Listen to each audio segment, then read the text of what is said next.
for every step of your lesson. And that's it, easy enough, right?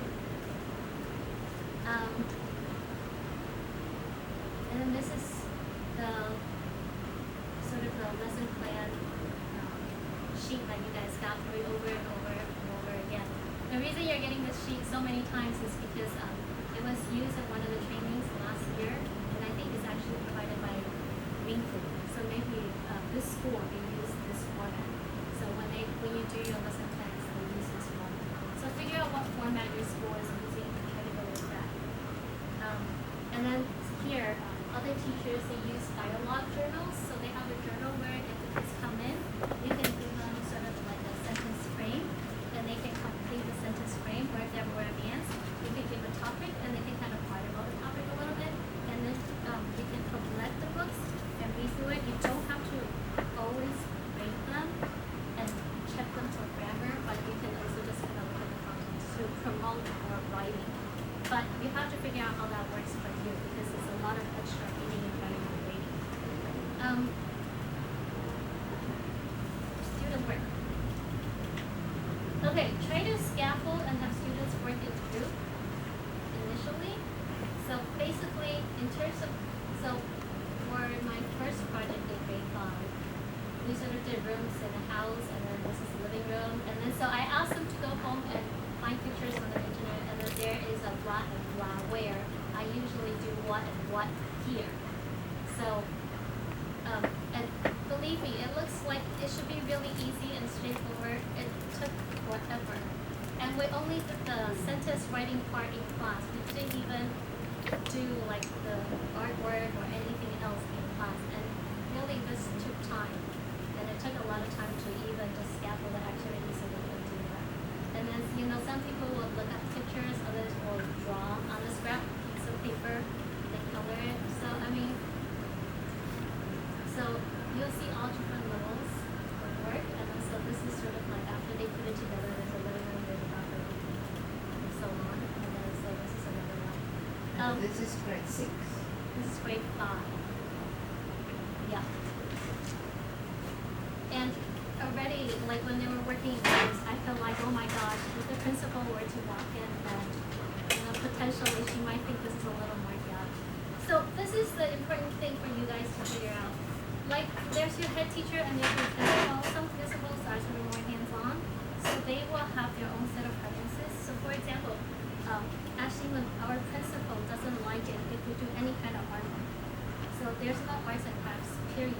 If you want them to color or whatever, I mean, it should be really, really short or non-existent. Like, that should be homework. It shouldn't be done in class, because then she would be very unhappy. I heard, you know, like there were arguments with previous teachers before over the use of instruction time.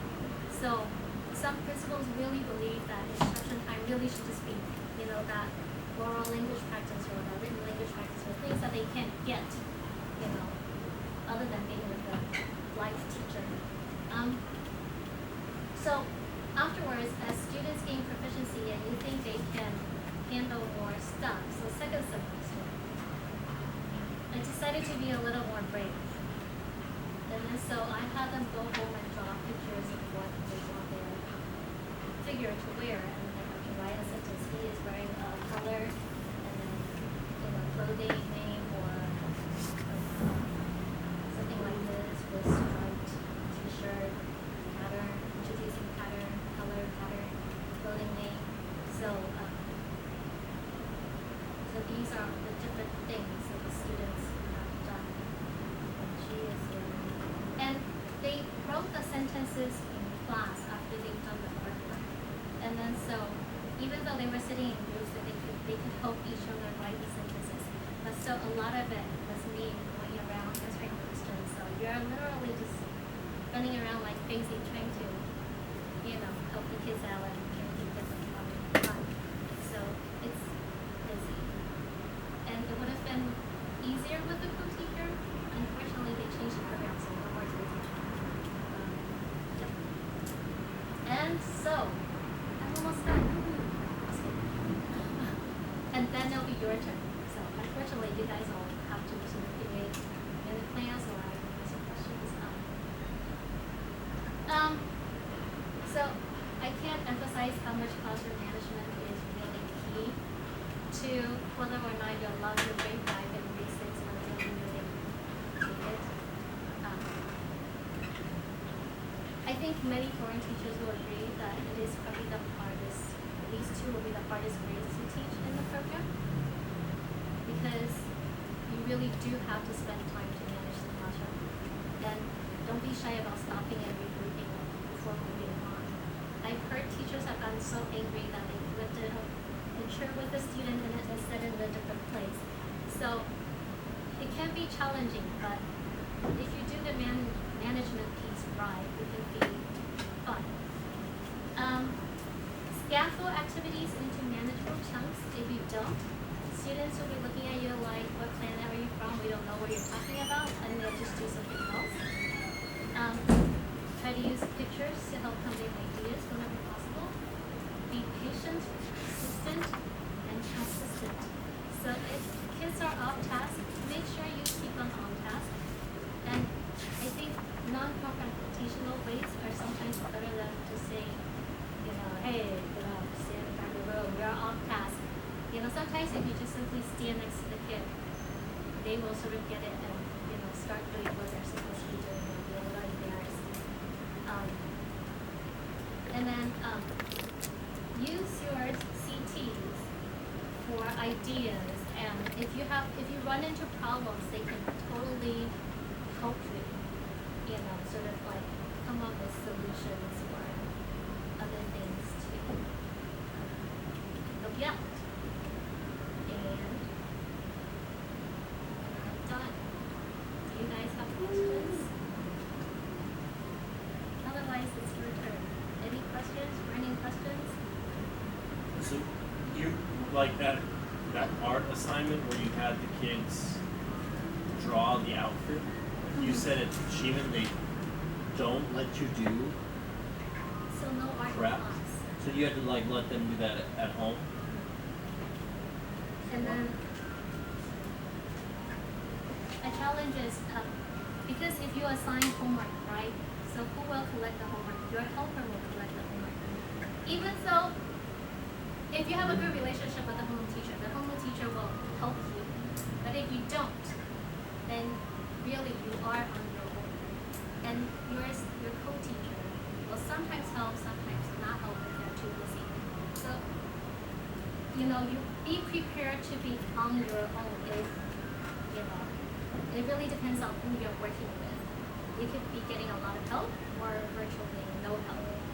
So come up with creative solutions to sort of, help yourself don't just develop that and build relationships. If I can't remember your son's room, they obviously bring back the next day.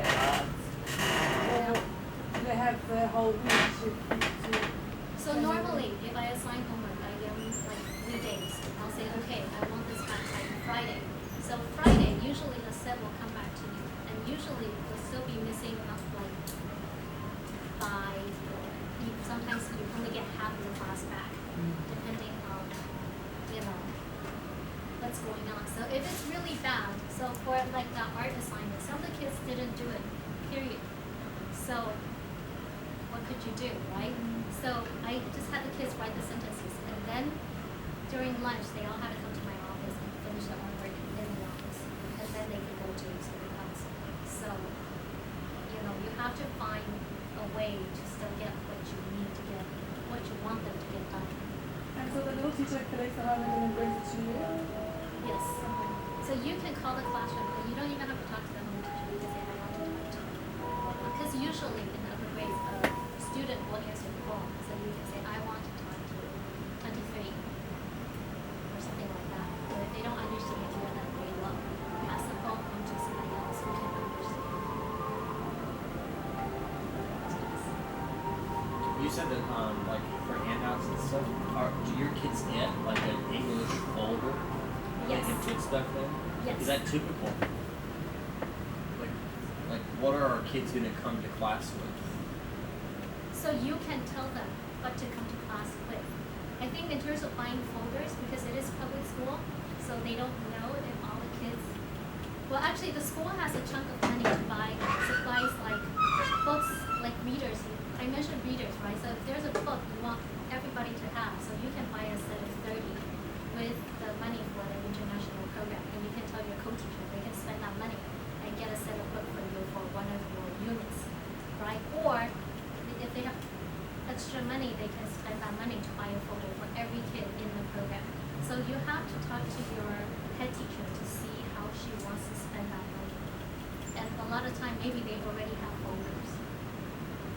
Because every school does it differently. Some schools, they'll ask you to come up with a packet, they'll hand out every unit, and then so they hand out that packet. I think someone's at Doman. Who's at Doman? So I think at Doman, that's what they do. Like, I think a few of the teachers, they create packets,